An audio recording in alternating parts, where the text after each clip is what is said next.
Ladies and gentlemen, welcome back to another exciting episode of Between the Tackles. We're right in the middle of divisional week, wildcard week, however you want to look at it, but we're right in the heart of the NFL playoffs, and we've got a very special episode here for you tonight. I'm here with my pal Manish. Manish, how you doing, and who we got coming on tonight? Doing great, Burge. We're really excited and happy to have former Tennessee Titans general manager Jon Robinson with us today. Jon, can be described in any number of ways. I prefer to call him winner. I think that's probably the simplest way of putting it. A two-time Super Bowl champion as an integral member of the scouting department and front office of the New England Patriots. His first 6 seasons as a general manager were winning seasons, 4 playoff berths, and he will forever be known as the man who drafted Derrick Henry, future Hall of Famer, in addition to a lot of other difference-making Pro Bowl caliber players throughout his tenure. So welcome, Jon. Really happy to have you aboard today. Yeah, good to be with you guys. Hope y'all are doing good. Well, I'm doing good because my favorite team, the New England Patriots, won a nice playoff game the other night, and that happens to be where you started out your career in the NFL. And reading up on you beforehand, obviously I knew of you before we started doing this, but can you give me a little bit of background on what it was like? How did you get started? How did the Patriots pick you up to start your career as a scout? And how did that all come about? Yeah, I was a lowly linebackers coach down at the powerhouse Nicholls State in Thibodaux, Louisiana. Talk about a diamond. I don't know what to call myself a diamond. I was more like coal in the rough. And one of the duties, when you're coaching at that level, you wear a lot of hats. One of the hats that I wore was the pro scout liaison. We didn't have a lot of prospects, guys. We had more suspects, but still the scouts would come through. I struck up a relationship with all of them. And one of them happened to be Jason Light, he wasn't a personnel director. Scott Pioli was there. And Larry Cook was the college director, longtime evaluator, great mentor for me. Jason was like a kind of quasi-college scouting director, but I struck up a relationship with him. He asked me if I was interested in scouting. I love to recruit and find players to bring onto the team down there at Nicholls. I go up and interview with Scott Pioli. He sends me back home to Thibodaux in late May and didn't offer me the job. I was making a whopping $25,000 a year as the linebackers coach. Talked it over with my wife and said, hey, if they offer us at least $35,000, we should take this job. And Scott called me 2 days later and said, Jon, we're prepared to make you an offer to be the Southeast Scout, and we're going to pay you a 2-year contract with the first year being $40,000. And I said, looks like I'm scouting for the Patriots. So we moved to Atlanta. I scouted the Southeast for 4 years, got promoted to national scout, did that for 2 years. And then when Thomas Dimitroff left for the Falcons GM job, Bill promoted me to college scouting director, and I ran the draft for 5 years there for Bill before leaving and going to Tampa to hook back up with Jason Light down there in Tampa. I got to ask, what was it like working for Bill Belichick? Because all I see as a fan is what we get from those media press conferences, which I found wildly entertaining. Not necessarily somebody like Manish who works in the media side, I'm sure didn't feel the same way. But as a fan, I always liked the way that he interacted with the media. But can you provide some insight on that?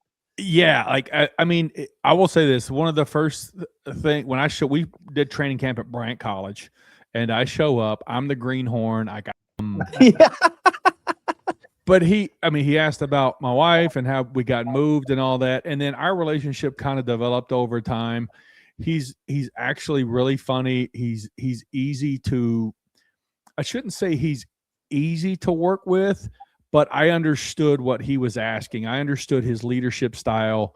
He wanted everybody to be, kind of a master at their craft, to be excellent in their role, be the best that they could in their role. And he imparted on me, I never wanted to let him down. So every time I did a scouting report, and listen, scouting's subjective, right? Like two people can look at a player and see him totally differently. but I never wanted to let him down with my evaluation. And I learned a ton from him. It was great working for him. I learned a lot about draft strategy. I learned about player evaluation, role-specific scouting. That was where kind of I cut my teeth, and I kind of learned all the fundamentals that I went on to implement in Tennessee, when I got the job there. I wanted to ask you just generally, John, I know plenty of scouts across the league, and it's always an interesting dynamic when I ask them, when do you know when to pound the table for a guy? Because I'm sure you see these guys in the Southeast so many times. You probably felt passionate about a lot of different guys, but you got to grab Belichick's ear in this particular case and say, look, this is a guy that I think could really help us, without being the boy who cried wolf and say it, for 5 different guys every week. So when did you know how to pick and choose and say, hey, this is a guy that I'm really going to go to bat for when I talk to Bill? Yeah, you definitely pick your spots, Manish. You just know through working with the guy for 12 years that I did, kind of, and he didn't want you to always agree with him, right? Probably the biggest name that I continually pounded the table for as a college director was Rob Gronkowski. Good choice. Thank you. He turned out to be pretty good. But we interviewed him at the combine, and let's just say he didn't really have a glowing first impression on Coach Belichick. And I kind of stuck to my guns a little bit, and we leave the combine to go back, and I'll never forget, me, Nick, and Bill are sitting in the draft room, and we had drafted Patrick Chung the year before, and Rob, who played at Arizona, went against Chung in the game.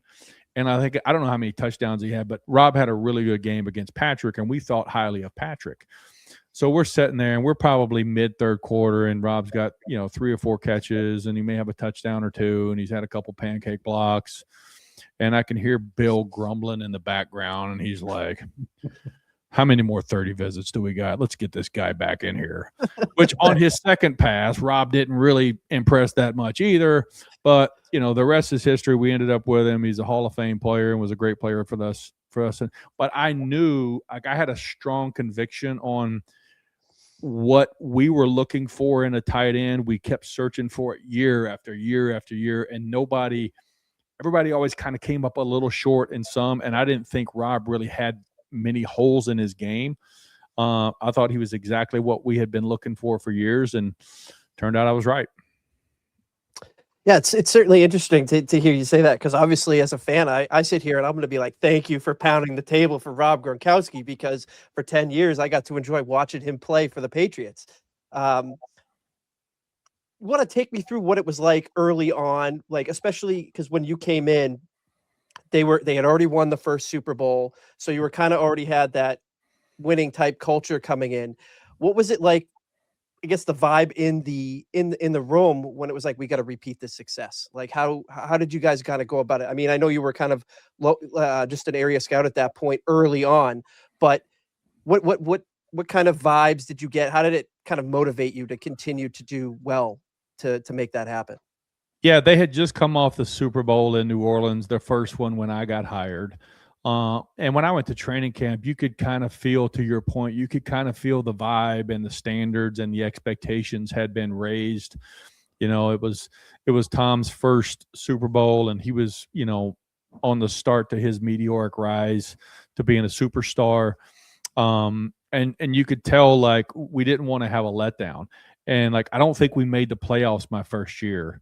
Mm-hmm. And I was like, I thought we were supposed to win the Super Bowl. Like, I left Nicholls State to come here. Like, we're supposed to be winning Super Bowls.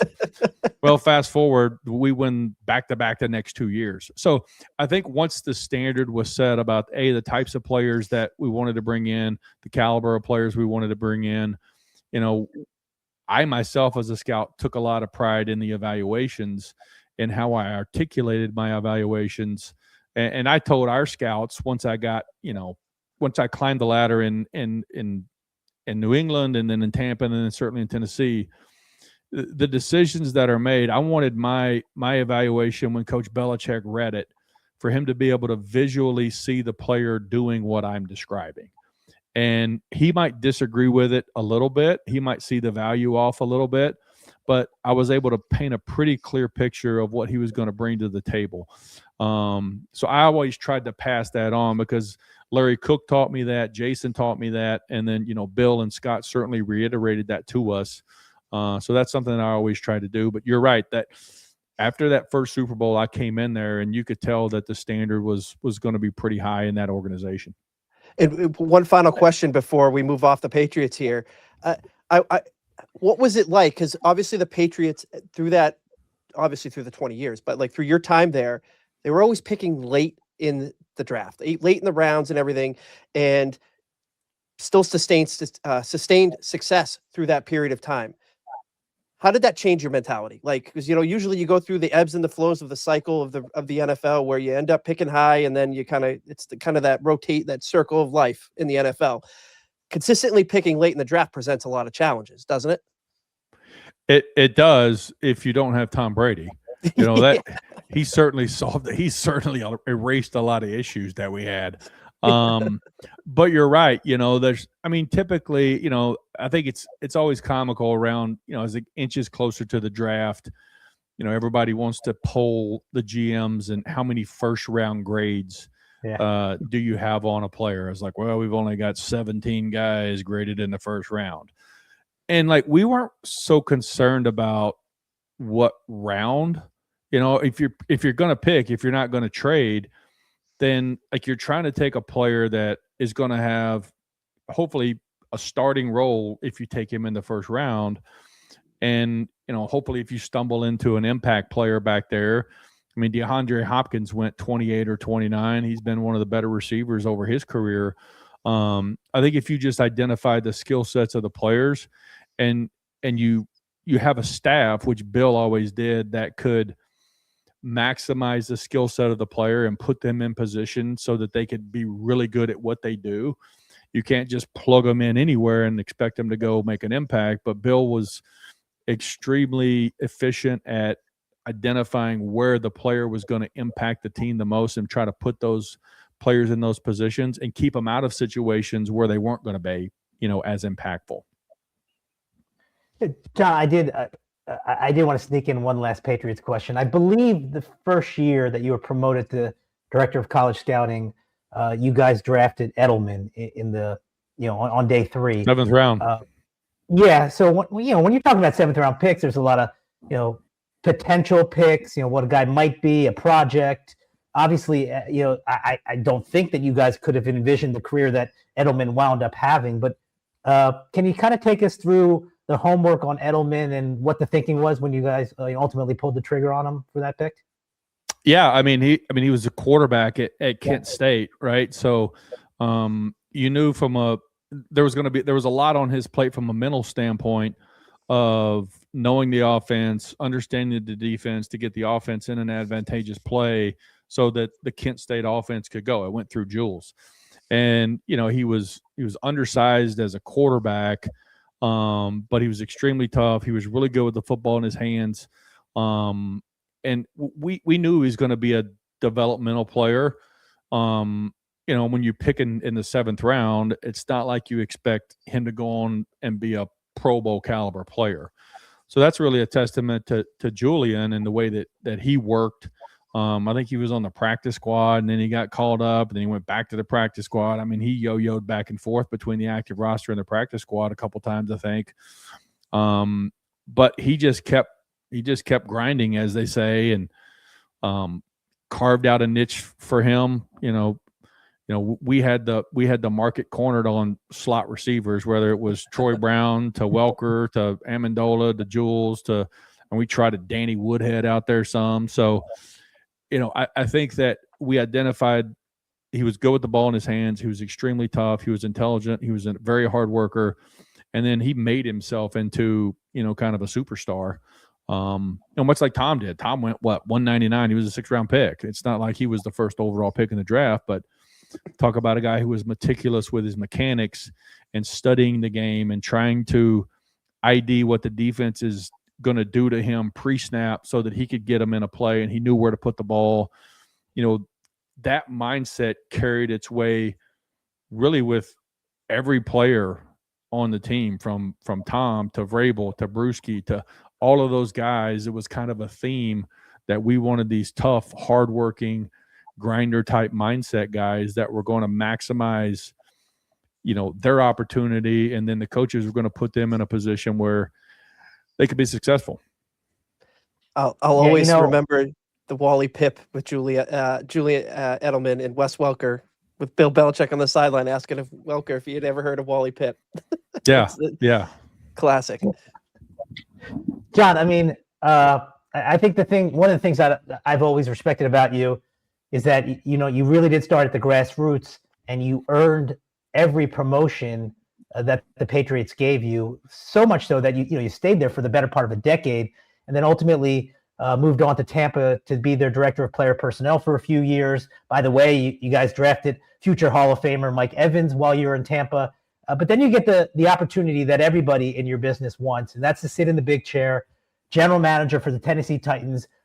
Really an unusual circumstance in that you get there, the interim coach is Mike Mularkey, the ownership wants to promote him to full-time head coach, and then I thought you made a very bold decision, and I thought it was a gutsy decision. It's a decision that I know that people at the time, and even looking back now, thought it was the right decision, and not a decision that many general managers would make, which is move off the head coach, Mike Mularkey, after you guys made the playoffs, to hire somebody who you thought could take the franchise to the next level, and that was Mike Vrabel. So I wanted to talk to you about that 2018 coaching change from Mularkey to ultimately hiring Vrabel. Mike and you had spent about 7 years, I believe, in New England, won those 2 championships together as part of the Patriots organization. So just your mindset and saying, hey, look, yeah, we made the playoffs, but I think we can do better, and this is the guy I think we can do better with. So can you just kind of take me through your mindset going from Mularkey and why you chose Mike Vrabel specifically? Yeah, those those are never easy decisions, right? When you're going to make change, and there's a lot of discussion that goes on with ownership, team president. There's a lot of voices that are involved in those big decisions like that. And then ultimately, as a team, we decided that we were going to make a change. And that year we had identified 3 candidates: Mike Vrabel, Matt LaFleur, and Steve Wilks. Those were the 3 guys that we interviewed. And I knew Mike's presence. I knew his toughness. I knew he was extremely football smart. I knew that he had an edge to him, but he had a personality that was likable. I just felt like that there was something there. It's not like they were really setting the world on fire defensively in Houston. They were a good team, but it wasn't like they were number one in every category. But I just knew what his makeup was, and I knew what he stood for. And then on the interview, like you could see the command he was going to have in the room.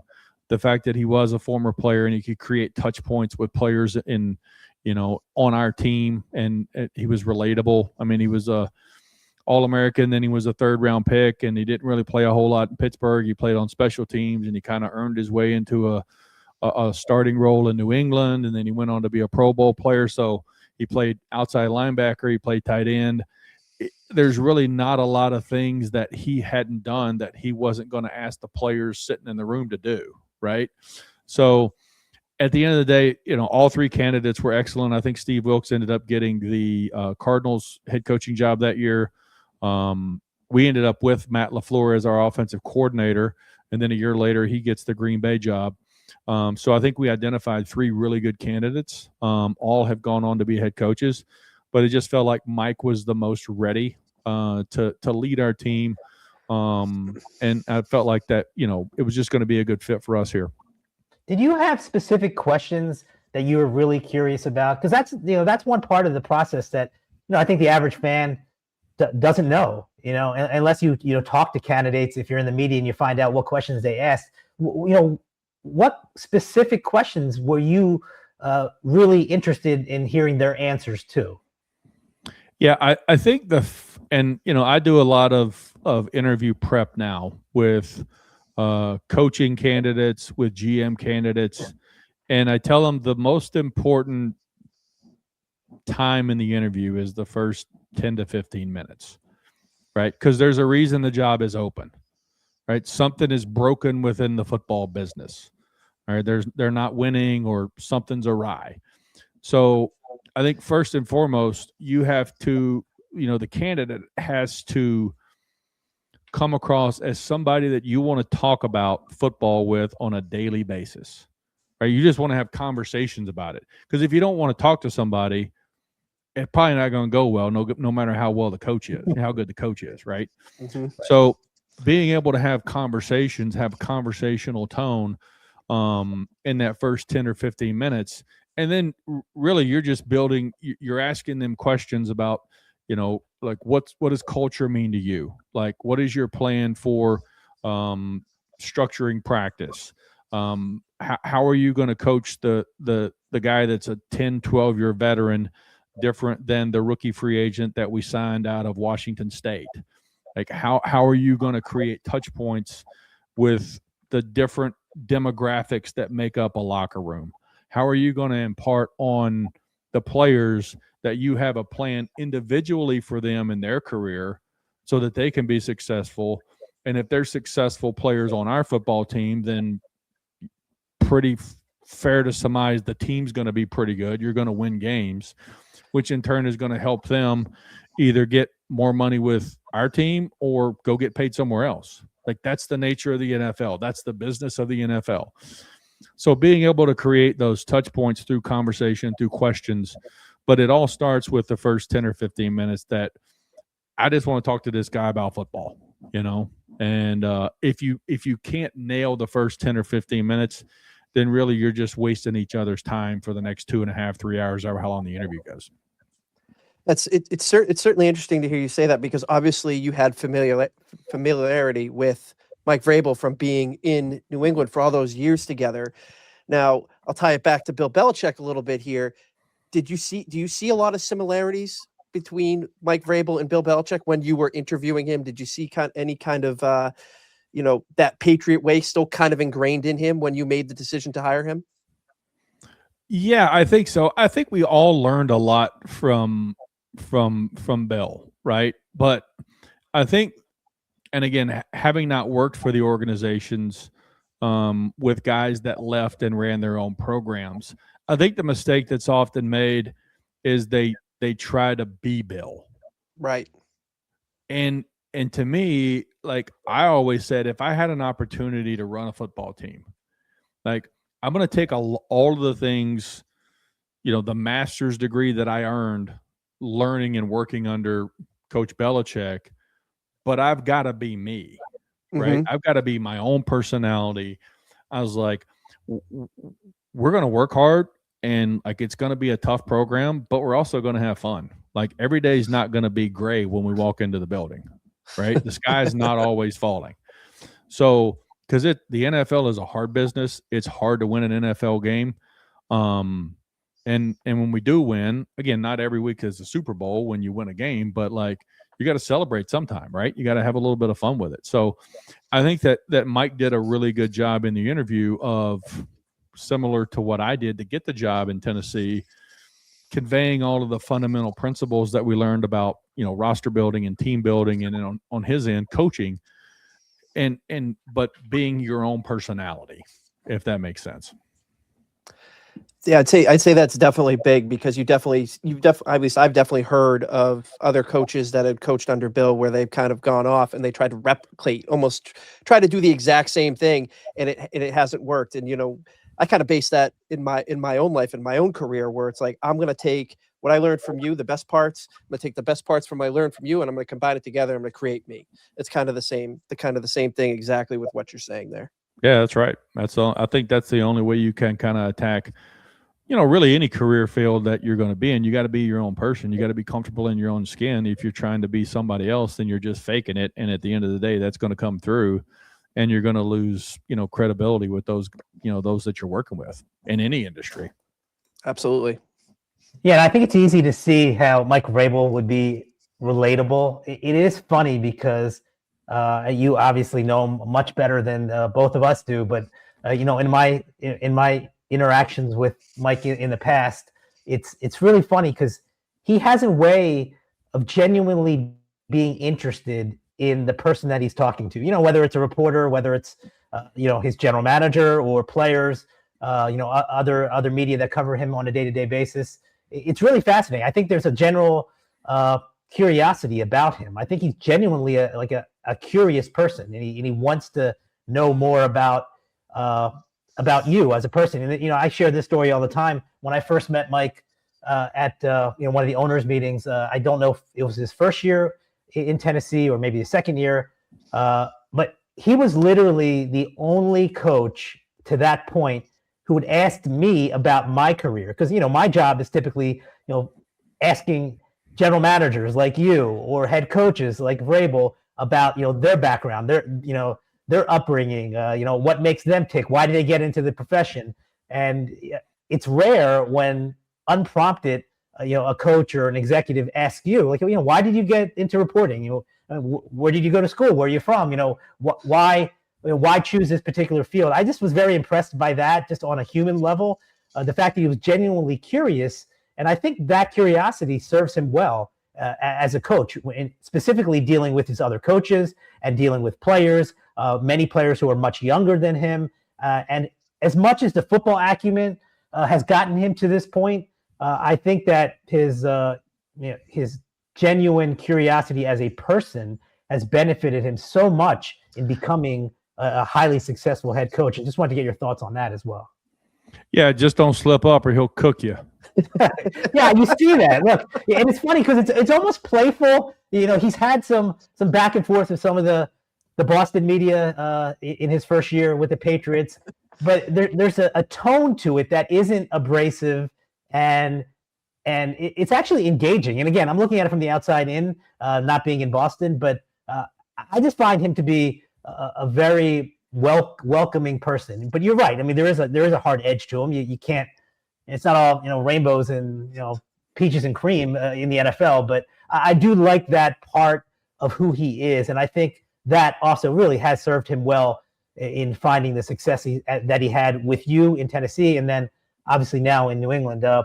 So you had this time with him, and look, you talked about preparing candidates for interviews now. You have had general manager interviews with Jacksonville and the New York Jets last year, so you're well versed in this entire process. And we're looking at 9 head coaching openings right now. The 9th coming today with Mike Tomlin stepping down, likely going into the media, but we'll see. When you look at these 9 openings, what are the 2 or 3 that you think are the most desirable? I mean, obviously every head coach wants to get a position because there's only 32 of them. But when you look at these nine openings, what are maybe the 2 or 3 that you think, wow, this would be a great job to jump into? Yeah, I mean, I think that it's crazy how the turnover in head coaches has really ballooned from 2 or 3 a year to then it goes to 4 or 5 a year, and now we're looking at over a quarter of the league is going to have a new head coach next year, right?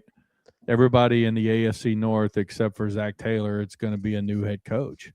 So I think when you're looking at a team and where to go, you're looking at ownership, right? And what's that going to be like working with on a daily basis? You're looking at the roster, like what pieces are there, what pieces do we need? Certainly the quarterback position, which is the hardest position, to get right in the National Football League. Who do you have in place, or is there an option either via the draft or in free agency to get one? Do we have the cap space to go buy one if we've got to buy one? Are you aware of any trade potentials, right? So you're looking at all of those situations. What's the general manager's status? It's hard to circle, one and say, this one's better than that one, right? There's only there's 32 of them in the world, right? So I would say you're in rarefied air if you get one, because they're hard to get. I think they all have their challenges. But, I mean, I would say when I got to Tennessee, I mean, we took over a team that had won 5 games in 2 years combined. And it was like, ugh, there's not a lot to work with there, right? But we came in with a plan and like, here's what we're going to do. And we started to, activate that plan with trading for DeMarco Murray and then trading the first pick and starting to stockpile picks. So I think, who are you working with in the GM chair? Because there's only one of those openings now, right? Atlanta. So who are you working with in the chair? What's the strategic plan for the football team? Do our philosophies align? If you want to run the ball as a head coach, if you believe in, kind of what Houston's kind of trying to do with run the football and play great defense, and the owner wants to throw it all over the yard, it's probably not going to be a good fit, right? So you've got contrasting philosophies from the jump. So to say which one's best, I don't know. I mean, I think some of the rosters obviously look a little bit better than others on paper, but there's been a lot of good-looking rosters on paper that didn't make the playoffs, or they're one and done in the playoffs too. So it'll be interesting to see how 9 get filled as all this stuff shakes out over the coming weeks. Yeah, I'm going to show my East Coast bias, my New York bias, and ask you specifically about the New York Giants opening because they do have stable ownership with the Maras, and they do potentially have a budding young difference-making quarterback in Jackson Dart, and they also appear to be making a full-court press on John Harbaugh. So my question to you is, how much sway, if you're a candidate, would having Jackson Dart be? And then secondly, and perhaps more importantly, John Harbaugh is probably the most coveted candidate during this cycle, for obvious reasons, for Sure. what he's done for the better part of 2 decades. I would think that the Giants, the Falcons, other teams, even Tennessee, I believe, who's interested in interviewing him, would have to sell themselves as much as he would have to sell himself to the team. He's in a rare position where he will have options. So if you're the general manager of a team that wants John Harbaugh, how do you say, hey, you know what? You've got other good options here, but my team is the best option. How do you sell a guy like that on your program? Yeah, I think you talk about with what you've, the Atlanta's a unique situation, right? They just hired Matt Ryan and they're going to hire a general manager. Tennessee has Borgonzi in place who comes from Kansas City. So I think you do sell, at least within all 3 organizations have young quarterbacks on rookie contracts, right? So you've got some flexibility cap wise to navigate adding players to the team.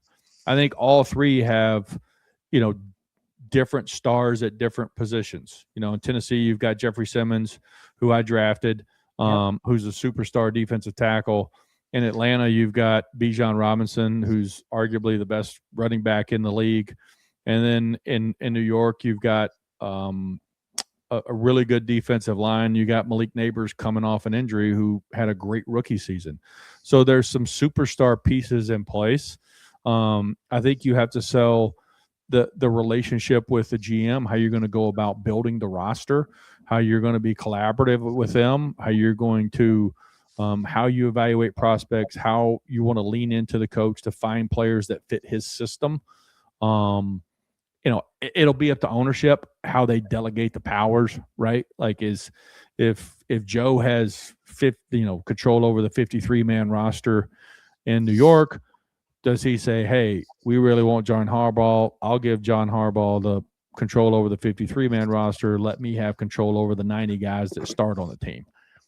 All of that stuff I think is up for discussion with each individual club, is how they want to, delegate the powers in order to woo him to their club. I want to take it back for a second because, we're talking about an absorbent amount of openings. We got 9, like we said, we got 9 this year. And there's been a little bit of a theme, I want to say, over the last, 5 to 8 years of the league. I'll just throw an arbitrary number out there, but where teams are often very quick to pull the trigger on getting rid of a coach, the Patriots did it last year, obviously with Gerard Mayo, that worked out for them. A team like Vegas has seemingly gone through coaches at will. So I wanted to just bring that up because you talked about activating your plan, coming in with a plan, activating and executing your plan. And as we know, those plans take time to put into place. So when it comes time to make a decision where it's like, okay, maybe it's time that this isn't working, let's move on. How do you make that kind of that determination to do that when you know that when you're putting your plan in place that there's got to be some runway to work through the kinks of putting that plan into place? Yeah, I think each individual situation is unique, and I don't, unless you work in the building day to day and you're around, the head coach, it's hard to get a grasp on why decisions are made per se, right? Like Pete Carroll got 1 year. Pete's a hell of a football coach. Won a lot of games in Seattle. He got 1 year. Like, what was the reasoning behind, that fast of a move off of Pete? Like, I don't know. Like, none of us really know because we're not in that building every day, right? Right. So, I think that questions is kind of hard to answer or really give a true factual answer on, because you don't know their inner workings of what's going on. Is it a lack of development with younger players? Is it managing the older players and how, we're taking care of them? Is it the staff's not getting along? Is it we're arguing about personnel all the time? Like, what is it? What are the factors that ultimately lead to a change in the position? That definitely makes a lot of sense too, because you think that there's not going to be necessarily one reason that a decision like that is made. Because you can look at team like the New York Jets, who had a horrible season this year, but are sticking with their head coach to go forward to kind of allow the GM and the head coach to execute their plan, and giving a little bit of time. And I just thought it's been an interesting thing, because I was always like, when we were talking about the Patriots last year, I was like, no, I don't really care to be one of these organizations that is like, you know what, I'm just going to start cycling through coaches every year and not be able to build anything when you have that. Turns out the decision was the right decision for the Patriots, given where they are now. So you're saying they glad you didn't make the decision? Exactly. Yes, that's why I'm sitting here and I'm not sitting down at one Patriot place right now. Yeah. John, how do you balance this notion, which I subscribe to just generally in life, that experience is the best teacher? So would you go after a guy who has had previous head coaching experience? And I hate the term retread, because I frankly think that guys can hit the ground running on their second job. I mean, Bill Belichick's the perfect example of that, versus the hot young candidate that everybody seems to want, because there's always a intrigue in the unknown. You don't know what someone's going to be. There's always this hope in the back of your mind that maybe he's the next Sean McVay. In all likelihood, he won't be. But there's this shiny new toy versus maybe a guy who doesn't grab headlines, but would be better for your team. And I'm talking about guys like Mike McCarthy, most recently Kevin Stefanski, Mike McDaniel got let go. Obviously, we talked about John Harbaugh versus some of the younger guys. You got Shula in LA. You've got Clint Kubiak. People like to talk about the job he has done, and he's done a great job in Seattle. The younger guys like Jesse Minter on the defensive side of the ball. So, I mean, where do you fall on this notion of getting the young up-and-coming guy or the experienced guy, who I don't believe is not up-and-coming? You can still be a rising candidate and somebody whose trajectory is up. Just because you got let go in your previous experience doesn't mean that you forgot about football. If anything, I think, again, the experience helps you. So where do you stand on experience versus first-time coach? Yeah, I think some of the best life lessons that we learn, regardless of the industry that you're in, whether it's in football, whether it's in reporting, plumbing, electrical work, whatever. I mean, get shocked one or two times as an electrician, and you're probably going to learn from your mistake, and you're going to wire it a little different, right? So I think you make a great point. Like, some of the best lessons that you learn are the mistakes that you made. And to your point, like, just because it didn't work, why did it not work at your first stop, or what went awry at your first stop? Was it you? Was it something else? And what did you learn from the experience so that you don't make the same mistake the second time if given the opportunity, right? And I think when you spin around the league, I find it fascinating that coaches are often, and this isn't me politicking for myself, right? But like Andy Reid, 2-time head coach, right? Dan Campbell was interim, but got a second chance. Vrabes, 2-time head coach. Sean Payton, 2-time head coach. So there's a lot of coaches that get that second opportunity. And like, how many Super Bowls has Andy won in Kansas City? He was a really good coach in Philadelphia. Something kind of got sideways there. He lands in Kansas City, and he's a Hall of Fame coach, right? So I think you make a great point. And with the young coach, the argument there is, would you rather be a year too early or a year too late, right? Because if you don't pull the trigger on a young coach, yeah, you may take some lumps your first year, but you could have the next Sean McVay or the next greatest thing, the second, third, fourth, fifth, sixth, as long as he's going to be the coach. So that's where you have to do your due diligence. That's where you do all your background work, calling on coaches, getting people's opinions that have worked with them on a daily basis. What are they made of? What's important to them? How do they work with the players? All of that background information is important. But ultimately it's up to, each individual team and what fits them specifically where they're at with their current setup, if that makes sense. I think it's interesting you bring up Sean McVay there, because we talked with, I think it was Tom Pelissaro about a month or so ago, and we brought this up, and you talk about wanting to be a year or two too early. You don't want to be necessarily, when this guy is going to be quote unquote ready to be a head coach in the league in 2 years, you don't want to be going through this whole process again at that point. So it's almost like you give that runway, and yeah, you may take your licks early on, but giving it that time to mature, you could end up with the gold, like you said, Sean McVay. It's a very interesting concept there. I'd like to move it along to the current playoffs where we sit now in the NFL. I want to get your, first of all, while we're talking about it, I want to get your take on the games this past weekend, because I, as a fan of the league, some outstanding football games. Save the game, last night, Monday night. That was probably the only one that, for me, was lacked that entertainment factor. But the rest of the games really were entertaining football games.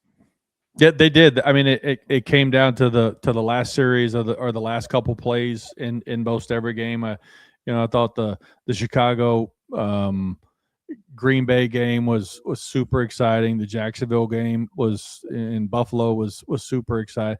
And the NFL as a league, that's exactly what they want, right? You got some new fans, whether it's Jacksonville or, Denver's kind of been on, the schneid for a little bit. They made a great run when Elway, but now they're back in it. They're the number one seed. You got the Patriots, who were, riding high for all those years, and then they have a little bit of a down spurt. Now they're back in it. So all the fans now feel like they have a chance, right, to hoist the trophy. And the entertainment value that the games provided this weekend, it just threw fuel on the rabid fire that is the National Football League, right? It's like a great movie. You're sitting there and you're waiting for the cliffhanger or the ending, and it delivered. And, I joke all the time now that, yes, when I was with the team, like, you hanging on pins and needles because it's your job, it's your career. But now that I've been out for a couple years, at the end of the day, it's the entertainment business. Like, it's a notch above the WWF and all that, but it's all entertainment, right? Like people are going to spend their money on something. You're either going to spend it on a nice dinner and a movie, or you're going to buy the NFL Sunday ticket and sit at home with your own beer and your own rack of ribs that you pull off the smoker and enjoy that. So, a great product, extremely suspenseful, and looking forward to watching this weekend's games. You know, the wild card weekend, since they added that 7th team, this felt like the best one. Like it may be a little bit of recency bias there when I'm saying that, but it always seemed over the last, I don't know, 5 years or whenever they added it in, that there were a lot of dud games. You know, there were a lot of blowouts, and it was like, well, we're moving on. But this year, given the playoff fields, especially in the AFC, you got no real juggernaut. All these teams have flaws that could be fatal to them when the time comes. We saw Jacksonville, go down the 3 seed. A lot of people were riding high on them going into the playoffs. Every team has a potential flaw. And for me, as a fan of the whole thing, I love it, because it's like, there's no Chiefs, there's no Patriots of old, there's no like, oh, one team's going all the way to the Super Bowl every year like it had been. So, I want to get your take on these upcoming games that are coming up here with the divisional round. Which game would you say for yourself is the most intriguing matchup? Well, I got to go back first. The best wild card for me personally was I think it was the 19 season. I was trying to avoid that one. When we knocked off the king himself in his home stadium, the lowly hillbillies from Tennessee trot up and dethrone the 2 kings in Belichick and Brady. Ended the dynasty. And then we go on to Baltimore, the vaunted Ravens, and Lamar Jackson, and we thump them, kick them in the mouth, and looky, who's in Kansas City, and we stubbed our toe in Kansas City. I think we could have beat them, but we didn't. I was right on the bandwagon that year. I was right on the bandwagon against the Chiefs that year. I was right there. Yeah, so I think this weekend's games are going to be excited. I'm excited to watch. Not so much teams, but players. Like, can Josh Allen, can he roll? How does Bo Nix, his first crack at it, how does he handle? Can Sam Darnold keep it up the way he's been going? How does San Fran in Seattle, what does that look like? That was a really good game, the last game of the season where, Seattle came out on top. But, this San Francisco team, they are gritty now. they're kudos to Lynch. He's signing guys off practice squads. It's like that year in 2020 where, I would take a lap through the Burger King to see if anybody looked like they could play. We had so many guys hurt. Probably an in and out for Lynch, but I think you've got a bunch of really cool, matchups, a lot of intriguing matchups, and it'll be another exciting weekend of NFL football. I just want to take you back real quick. Something that you said a moment ago, John, about second-year head coaches and the experience the first time around really helping them in their second job. It's an interesting dynamic in the NFL world. I've always felt this way, for 15 some odd years, that head coaches will get second opportunities. Some of them will get third opportunities. General managers, however, it's very difficult. It happens. I covered Mike Tannenbaum in New York, and then he ultimately got another opportunity in Miami.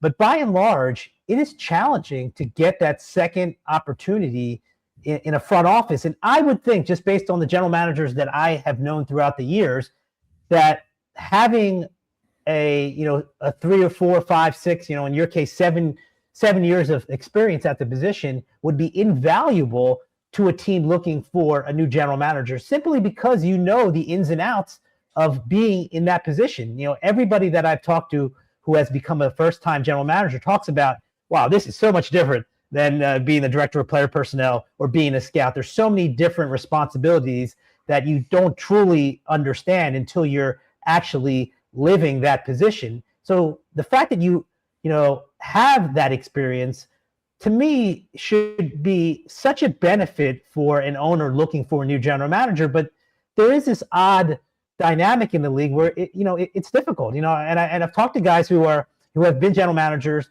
and then had interviews for second opportunities, and they will admit that it's challenging. I always just found that to be odd. So somebody in your position who, again, general manager for 7 years, first 6 seasons, winning seasons, 4 playoff teams, guy who, as I said off the jump, drafted Derrick Henry. You made a masterful trade in Ryan Tannehill. You had mentioned that 2019 run that you guys had. That was because Tannehill took over for Marcus Mariota.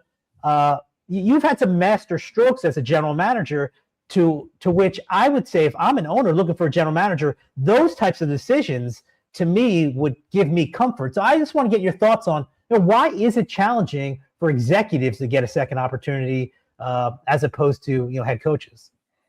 Actually, I'll correct you first. 7 winning seasons. Never had 7. a losing Well, I'm season. sorry, 7. Sorry, I was change it. I was 7-5 when I got fired in December. So okay. We were in first place in the division. We would have won the division again, Manish. We would have had 3 back-to-back AFC South titles. I digress. I think you bring up a point. I've brought it up before, and guys like myself and Thomas Dimitroff, who I thought did a great job in Atlanta in building that team. I mean, they went to a Super Bowl. I wish I had the answer. I wish I knew what it was. I don't really.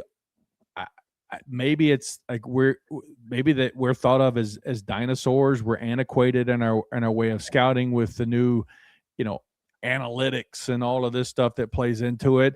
When the reality is, like, I was doing some analytical stuff in New England when I was a college director. So, like, I don't know the answer to that. I've had a couple opportunities. I interviewed, like you said earlier, I interviewed in New York last year. Feedback that I got was great. I don't know if it's they're wanting to make the pairing with the head coach and the GM. I don't know if there's an intimidation factor if you're going to hire a rookie head coach and you got this existing GM who's been there and done it before. I would think that would be a plus, right? Because I can share experiences that, I worked with 2 head coaches, right? And here's things that I should have done better as a GM in working with those guys. Here's a couple things they should have done better. I've got some scrapes and scars, and I'm still walking. I'm still kicking. I've got experiences. I've got knowledge. I know how to manage people. I know how to create culture. Like the culture, we established that in 2016 when I first got there. Like there was a certain way we were going to do things. And then when we brought, Vrabel in, he just accelerated that culture. But the foundation had kind of been laid, and he did a great job of taking us to where he took us to. But to answer your question, I don't know what the bias is against your second-time GM candidates. There were a lot of us that were worthy of interviews. I think Thomas has interviewed a couple times. I was the only one that interviewed in Jacksonville last year, the only second time. So, and they made looks like the right decision, at least now with the structure they have in place. With Tony and Gladstone there, and I think Liam's a great coach. I worked with Liam on a lot of prep stuff, getting him ready for that job. So, I wish I had I wish I personally had an answer of what is the bias against, not to steal your term, but a retread GM, to see what this guy's about and what did he learn. That would be one of my first questions as an owner, is like, looking back on what you did, what did you do really well? And then what are some things that where you thought you could have been better, and how would you go about not making those mistakes again? Yeah, I hate the retread connotation. I just think it's unfair. I've always thought it was unfair. I think it's kind of ridiculous. Probably a different podcast, a different time for a different conversation. I did want to get your thoughts real quick on the notion of college football general managers. You're seeing guys in the NFL move in that direction. I don't know if it's most recently, but recently, David Caldwell, former Jacksonville Jaguars general manager, is now the GM at the University of Florida. Just what do you think of that movement, and just a notion of that structure of having a general manager in place for college programs. Yeah, I think that there's certainly some, there's some parallels, but I think that's a world that's uniquely different with this NIL market, right? Because you're having to basically re-recruit the kid or re-sign the kid every single year. You think you have an agreement, but then the kid ends up jumping in the portal and you think you've got the guy. Now you don't have the guy. At least with the NFL, unless you're just going to sign a guy to a 1-year contract, if you draft the guy, then you've got the guy for at least 4 years, right? Yeah. And what you're working with and what you're building. I do think that from an evaluation standpoint, from a leadership standpoint, there's certainly some colleges that have looked at the NFL model about allocation of resources towards certain positions.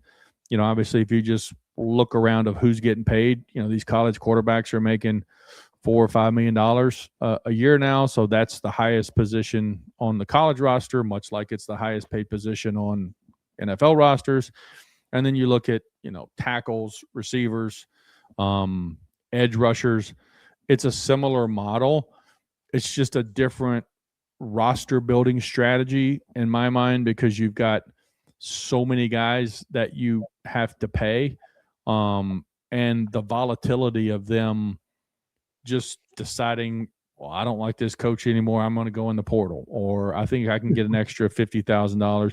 And you're not really dealing with licensed agents, right? Some of these guys, it's their uncle's friend who owns a car wash, and it's like, you really don't know the negotiating strategy. It's like buying a used car from the, seedy used car lot on the side of the road. So I've entertained it. I've thought about it. I don't know if that makes sense for me at this point in my career. I'll be 50 this weekend. So I don't know if I have the patience to deal with a 17-year-old kid trying to tackle me over 50 grand. You're only halfway home, John, so you got plenty of time. Just to jump back real quick, you said something interesting that you'd help Liam Coen during the interview prep. How did that come about, and what do you think the best piece of advice you gave him was? No, so that's kind of what. So I've been working with Win Sports Group now for the last 2 years. So I do interview prep for all the guys that we sign. Preparing them for all-star game interviews, for combine interviews, for 30 visits. Oh, great. So there's not a question. I tell all the kids that I work with, I had 5 on tonight. There's not a question that you're going to be asked that I haven't asked before. I watch film with them. I do install with them. I basically prepare them for when they go to the combine and the gauntlet that they're going to run, what to expect. And I get a lot of pride out of when I get a text from Brock Bowers and he walks out of an interview room and he said, they try to get me on this question, but you already had me ready for it. Thank you. Like, that's awesome. That makes me feel good that I've helped those guys, because they're trying to achieve their dream, right? They want to play in the NFL. So it's similar on the head coach and the GM. I had a call last night with a head coaching candidate, kind of talked him through, some things to be ready for, some things to expect. And Liam was great last year. We talked through the roster at Jacksonville. I talked through him of probably how the format's going to roll with the interview. I talked about that first 10 minutes, making sure. I mean, if you think about it, I don't know if either of you guys are fishermen, but like if you don't, you didn't strike me as the next Bill Dance, Manish. No. I don't even know who Bill Dance is, but he's a legendary fisherman. He's a legendary fisherman in Tennessee. He had a TV show way back in the 80s. But like, they're fishing, right? And like, if you don't get the hook in the owner's mouth in the first 10 or 15 minutes, they're going to swim off. So like, you've got to do something to get the hook in them. And then you're just laying out your plan for the next 2.5 hours. So really driving that point home with candidates to make a great first impression. It's no different than when you go on a date. If you really like somebody, in the first 10 or 15 minutes, you're going to know if you kind of like them or not. I mean, I've been married for 24 years, and it's like, kind of knew I liked my wife in the first 10 or 15 minutes. If not, we wouldn't have been married for 24 years. I hope he didn't peak after those first 10 or 15 minutes. That would have been a rough 23 and a half years or so. Yeah. Oh no, we're going strong. But like, it's so important. And, it was really good working with Liam. I've worked with several guys, GM candidates, head coach candidates, and I was extremely blessed. Good Lord's been good to me. I achieved a dream that I never thought I would get. I'm from a blue-collar town in West Tennessee, and I was one of 32 men in the world that did what I did and did it for a long time and was very successful at it. And if I can impart some wisdom, if they can take one or two nuggets from me in those prep sessions that helps them achieve their career, their goal in their career, I take a lot of pride in that. I mean, I think it's great. I mean, that's awesome. Impactful. I mean, it's really impactful behind-the-scenes work. John, you've been really generous with your time. I do want to ask you one final question about, I would say, non-quarterback, probably the best draft pick for a non-quarterback in the last 10 years, just given where you got him. Derrick Henry, second round. I believe he was 22 years old when you got him. Could you believe that, 10 years later, he'd be rushing for over 1,500 yards and 16 touchdowns and really looking as good as he did when you got him? Just what are your thoughts on how his career has unfolded? And are you actually surprised that at his age, he's playing at this ridiculously high level still? I mean, first off, just an outstanding person, just a really, really good human being, a great leader, not a rah-rah guy. But when Derrick spoke, everybody listened. He had a unmatched work ethic. I mean, you can see his videos in the off season that he posts. Like, I don't even know what some of that stuff is or how any human can do it, but he does it. I mean, he's on a medicine ball with one hand and holding a 150-pound dumbbell with another hand. It's just like, who can do that, And Derrick had it. I mean, Derrick's a unique build, right? I mean, he's 250 plus pounds and he's kind of high cut, right? So he's got longer legs. And if you can kind of get him going, and he's got enough speed to capture the edge, and if you get him one-on-one with the defensive back, they're roasted. And if you over pursue him and he cuts it back and you can get him on a defensive back, you're roasted again. So, it's a testament to him, the way he approaches the game, the way he takes care of his body, the routine that he has. And just he is a great, great teammate. Never had any issues with Derrick. Was the face of our franchise in Tennessee for a lot of years, and we got lucky with that one. Must have done him some good to sit and kind of be in a tandem with DeMarco Murray for those first couple of years that he was there, right? Wasn't he where they overlapped by a couple of years, right?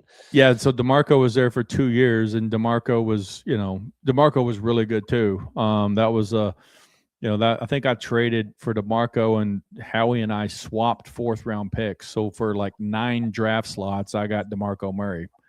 Okay, I'll do that deal, Howie. So having him there, and then having Derrick, with him, and then Derrick always had a great relationship with every quarterback. He had a great relationship with Marcus, and then when we brought Tannehill in, he developed a great relationship with Tanny when we made the switch to Tanny. Again, him and Ben Jones, an all-pro center that we signed, who was a free agent out of Houston, been one of the him and Logan Mankins, probably the 2 toughest guys I've ever been around. But Derrick could just fit with anybody, and just a really, really good teammate. DeMarco certainly helped him, and he helped DeMarco as well.